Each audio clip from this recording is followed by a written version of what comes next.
They have the fans, the trophies, the legends. Their stadiums echo with history.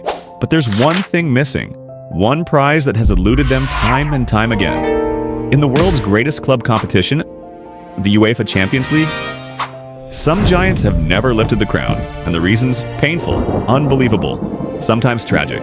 Today we dive into the stories of football's biggest clubs that never won the Champions League.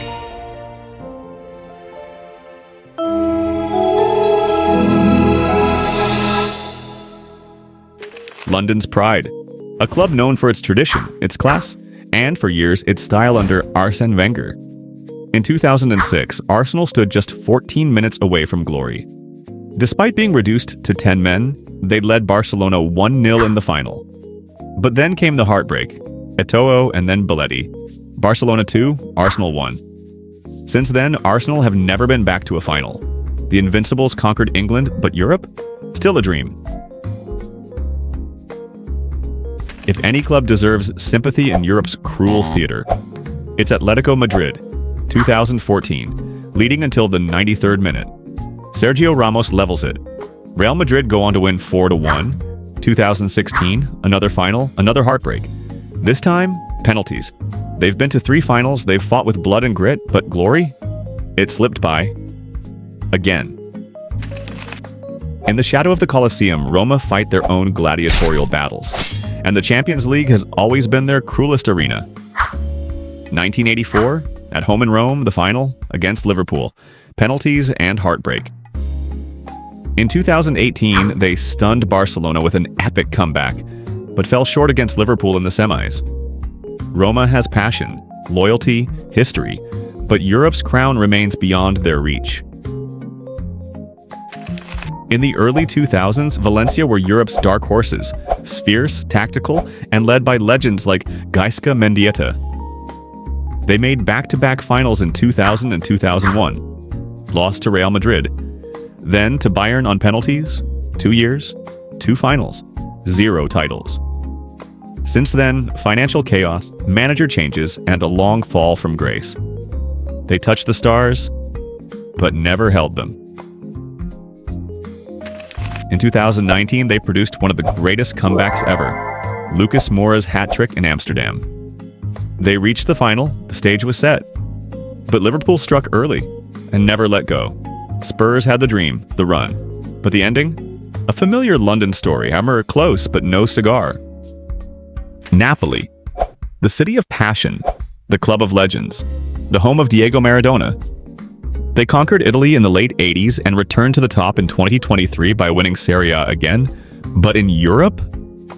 They've never made it past the quarterfinals. The Champions League remains elusive. Napoli's heart beats strong, but their European story is still unwritten. Once kings of Europe, Benfica lifted the European Cup twice in the early 1960s. But after their second win in 1962, manager Bela Gutmann left the club and allegedly cursed them, saying, "Not in 100 years from now will Benfica ever be European champions again." Since then, 8 European finals, all lost. From AC Milan to Sevilla, the heartbreak never ends. It's not just bad luck. For Benfica fans, it feels like something supernatural. These clubs have legends. They have moments. But the Champions League, it's cruel. It doesn't care about potential or passion or pain. But I missed the penalty. Well, this has happened in the players, but I feel very proud for the lads. The lads believe all the time, and the lads deserve to win the Champions League. I think we deserved it in the end. I mean, AC Milan played fantastic first half. Second half, we were the better side. The manager made a few changes. And we got an early goal, which I think, not just because I scored it, but I think that was the turning point. That gave us a bit of belief, and we went on from there. But the boys were really tired in the end. We were glad to get to penalties, and it's a lottery and jerseys produced for us. For some, the wait continues. For others, the dream may already be slipping away.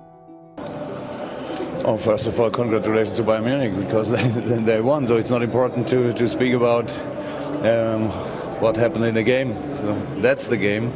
After the game, you have to respect the result, and that's what we do now. But that's why football is beautiful, because hope never dies. Yeah, I think everything. I think your whole career, I don't know, was such a special feeling, and you can't describe it. I mean, everything is going through your mind, and but especially I think, yeah, you don't want to be, yeah, hard maybe to say, but you don't want to be a loser, you know, every time the second place. Maybe one day these giants will finally wear the crown they've chased for so long. Thanks for watching. If you love football stories, hit that like button, subscribe, and share this with a fellow fan.